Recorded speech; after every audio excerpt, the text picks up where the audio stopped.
হুসাইন সাঈদী রাহিমাহুল্লাহ। আমরা আমাদের আল্লামার জন্য দোয়া করি, আল্লাহ তাআলা মরহুম আল্লামা দেলোয়ার হোসেন সাঈদী রাহিমাহুল্লাহর জীবনের সকল খেদমাগুলোকে আল্লাহ তাআলা কবুল করে নিক। ওনার কবরটাকে আল্লাহ তাআলা কোরআনের নূর দিয়ে মোনাওয়ার করে দিক।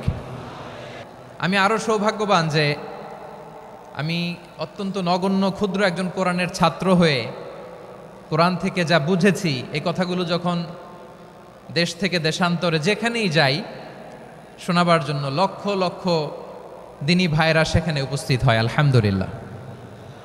এবং যারা আসতে পারেন না, এরকম কোটি কোটি বনি আদম পরবর্তীতে সোশ্যাল মিডিয়ার কল্যাণে তারা কথাগুলো শোনেন, আলহামদুলিল্লাহ।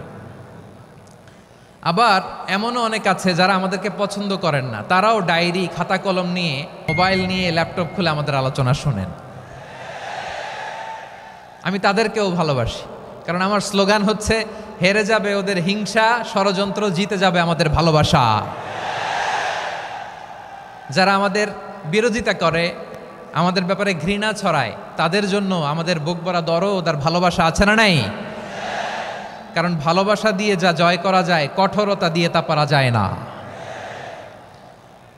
তো যারা বিরোধিতার জন্য আমাদের আলোচনা শোনেন তাদেরকেও ওয়েলকাম। যারা আমাদের আলোচনা আউট অফ কনটেক্সট নিয়ে এক জায়গার মাথা আর এক জায়গার লেজ জুড়ে দেন, তাদেরকেও ওয়েলকাম।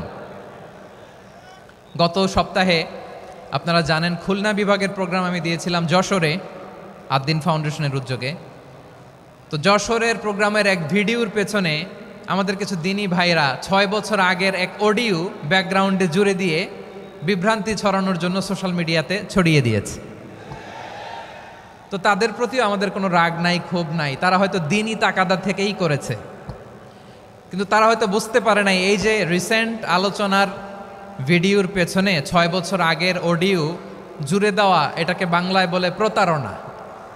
কি বলে? প্রতারণা, ধোঁকাবাজি। এখনকার আলোচনার ভিডিও আর ব্যাকগ্রাউন্ডে এডিট করে লাগিয়েছে 6 বছর আগের অডিও।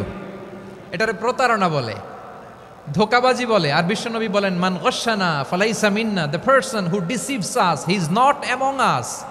যে আমাদেরকে ধোঁকা দেয় সে আমাদের অন্তর্ভুক্ত নয়। তো বিশ্বনবীর এই হাদিস তারা মনে রাখে না। তো এই জন্য শুধু বিশ্বনবীর প্রতি সাল্লাল্লাহু আলাইহি ওয়াসাল্লামের প্রতি সেরেফ ভালোবাসা আপনাকে বাঁচাতে পারবে না যদি বিশ্বনবীর আদর্শ আপনি গ্রহণ না করেন। তার জলজান্ত প্রমাণ, আবু তালেব বিশ্বনবীকে অনেক ভালোবেসেছেন আলাইহিস সালাতু ওয়াসসালাম। পলিটিক্যাল শেল্টার, ফিনান্সিয়াল শেল্টার, সব ধরনের শেল্টার তিনি দিয়েছেন, কিন্তু বিশ্বনবীর আদর্শ মানেন নাই। মুক্তি মিলবে? হ্যাঁ, আওয়াজ করে বলেন, আবু তালেবের কি মুক্তি মিলবে? তাহলে সেরেফ ভালোবাসা আপনাকে বাঁচাতে পারবে। ভালোবাসার পাশাপাশি বিশ্বনবীর আদর্শকে মেনে নেওয়ার দরকার আছে না নাই? তো যারা এই সমস্ত কাজ করেন আমাদের ভাইয়েরা, তাদের জন্য আল্লাহ তাআলার কাছে আমরা হেদায়েতের দোয়া করি। আবার আমি দেখেছি আমার গত সপ্তাহের যশোরের আলোচনার একটা লাইনকে কেন্দ্র করে আমাদের অনেক রাজনীতিবিদ বন্ধুরা অনেক ক্ষুব্ধ প্রতিক্রিয়া দেখাচ্ছেন। ওই কথাকে নিজেদের গায়ে টেনে, নিজেদের গায়ে মেখে ওনারা ক্ষুব্ধ হয়েছেন। প্রিয় ভাইয়েরা, আমি বলেছিলাম যে একদল খেয়ে গিয়েছে, আরেক দল খাওয়ার জন্য রেডি হয়ে আছে।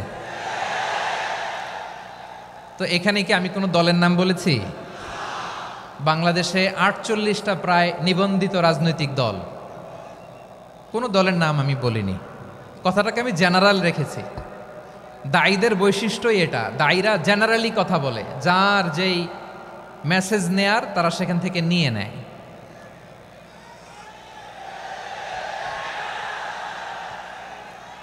তো কোনো দল এটা নিয়ে কোনো কথা বলল না।